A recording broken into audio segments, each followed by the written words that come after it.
To stop your dog from stealing kids' toys and shoes, try tying some fishing line through the item up onto a table and through some aluminium cans. The next time the dog tries to touch a shoe, the cans will come crashing down and the dog actually solves his own problem. He won't go near that shoe again. Now, you can also try vinegar. By spraying vinegar on the item, dogs don't like the smell of that at all, but if you do catch him in the act of stealing a shoe, you can give the dog a firm no or maybe a scruff on the neck.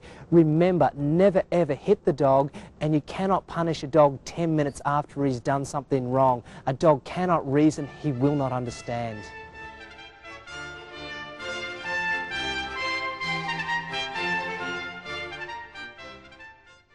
The best way to toilet train your puppy is also the easiest. First of all, buy a pet transport cage or even a cat pen for the smaller puppies. Place this in a high traffic area of the house, such as the lounge room or kitchen. Now place the puppy in there for approximately 1 to 3 hours.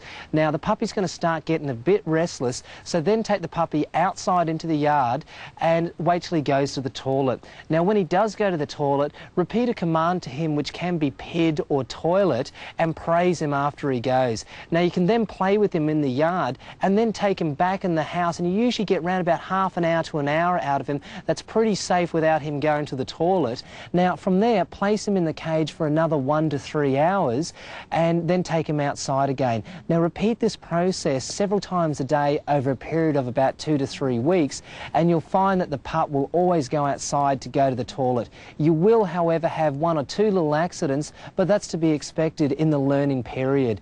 Now the other advantage of this is that the cage will actually get the pup used to being confined in small areas, and it'll come in handy later on in life if ever you need to transport the puppy. This is a great method. If you follow this process, you shouldn't have any problems. Good luck. In this segment, we're going to look at the importance of socialising your pup. But first of all, let's look at the effects of a dog that is totally unsocialised. Now, usually if you don't socialise your pup, you pay for it for the rest of the dog's life. Some of the associated problems can be a separation anxiety or dependency on the owner, as well as submission or aggression based in fear to animals and people and different stimuli within the environment. The best age to get your puppy is approximately 8 weeks of age, and the socialisation starts immediately. The first thing you can socialise your pup to is a new environment like your house, the children, the neighbours, and also other animals. You can also include animals like cows, chooks, as well as horses and so on, so the puppy gets used to seeing all this different stimuli at a young age. You can also socialise your pup to things like trains, trucks, cars, and the list goes on and on and on. The socialisation is only limited by your imagination. By properly socialising your pup in this time frame, you can avoid many behavioural problems, and you'll also have a safe dog in the community. If your dog's pulling washing off the line, try getting an old towel, hang it on the line and sprinkle hot curry and mustard sauce on the bottom of it. The next time your dog jumps up and tries to take it off, the dog will get a bad experience and associate that with the clothing on the line, and you'll usually stop the problem every time. Does your dog take your dirty laundry, dig up all your pot plants, take shoes, or how about pacing backwards and forward, barking all day when you're not home? This doesn't necessarily mean that you've got a naughty dog. Your dog may be suffering from a dependency problem, which is also called a separation anxiety. This is usually caused by a dog which hasn't been socialised to the outside world as a puppy, or conditioned to spending 24 hours a day with the owner. So when the owner leaves, the dog goes under stress and tries to access the owner's odour. Now the only way the dog can do this is by finding anything with the owner's smell, and it can be outdoor settings, the cushions on them, shoes, socks, dirty laundry, and the list goes on and on. Everything the owner touches, the dog would chew. And it's not being destructive, it's only doing this to absorb the odour because the dog's so dependent on the owner. Now, to fix the problem, all you need to do is put the dog in a boarding facility for approximately 2 weeks. The dog will go under stress for the first couple of days, but during the time of boarding, the dog will be conditioned to spending a long time on his own. So therefore, you're breaking the dependency problem. Now, when you get the dog back from the boarding facility, change the dog's whole lifestyle around. This includes feeding the dog at a different time of the day, put his water bowl in a different spot, and even get the dog used to being on tie-out in the backyard for a couple hours a day. So you're conditioning the dog to spend long periods of time on his own. And then when you go out, the dog won't go under stress and try to access your odour, but will be quite content to stay there. Some other things you can do, isn't that right here?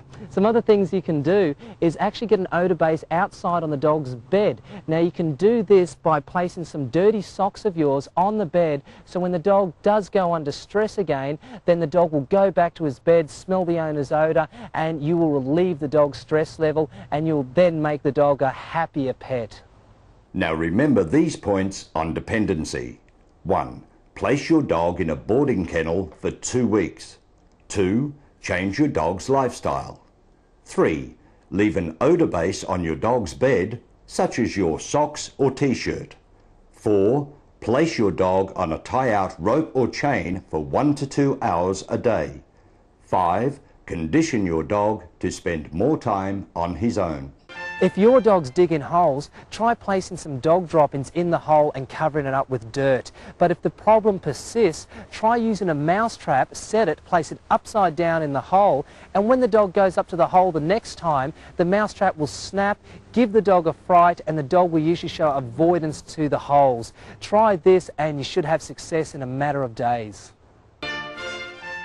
If your dog jumps over your car door or tries to barge in through the back door of your house, there is an easy way to fix a problem. Place the dog on a lead and collar and put the dog in a sit-stay position at your car door. When you open the car door, the dog will usually brake to try to jump in. If the dog does this, place the dog back into the sit position and say stay.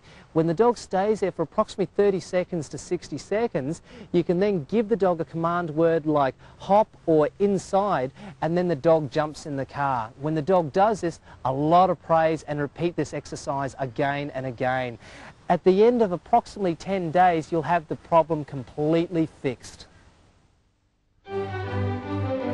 In this segment, we're going to look at how you can successfully bait-proof your dog. First of all, the dog must understand how to sit and stay. Now, once the dog can do this, place his meal in front of the dog, but make sure the dog has a lead and collar on. Now, if the dog gets up and breaks and tries to eat the meal, correct the dog back, place it into the sit position and say stay. Now, continue this process until the dog can stay there for a long period of time. Once a dog can do this, say a word which, for example, we'll use tuck, and point to the meal, and the dog will go in and eat his meal. From there, praise the dog and repeat the command, good tuck, good tuck. Now, by doing this for a period of 2 weeks, you'll find that the dog will only eat his meal when he hears a word. So you put the meal down, the dog will run up, sit in front of the meal, wait for the word, say tuck, and the dog will eat. But that's not the end of your training. The next step is to make sure the dog does not take food from strangers. You can do this by getting an assistant to offer your dog some food. Have the dog on a lead and collar, and if the dog goes to accept the food, give the dog a swift correction back and say the word no. Repeat this every day for about 7 days, and you can do probably about 2 or 3 sessions a day, and you'll see the big improvement that eventually they'll offer the dog food and the dog will turn his head away from it and will not touch food from the stranger. The final step is to make sure your dog does not take food from the ground. You can do this by getting an assistant to drop food around your yard and then walk your dog out there on a lead and collar. If the dog goes to take a bite at the food or sniff the food, say the word no and give the dog a swift correction back. Repeat this for approximately 7 days and you'll find the dog will not touch food from the ground. And just to polish off the training, you can then let the dog run off lead in the yard, go in a hiding spot like in the garage or the porch, and if the dog goes to sniff at some food, you can yell out the word no, and the dog should respond to that because you've used that all through your training. And then the big test is to make sure that the food is still there the next morning, and that is a great test. If you put food there at 5 o'clock at night and you come out at 7 o'clock the next morning and all the food's still there, then you know you've succeeded. Always continue this training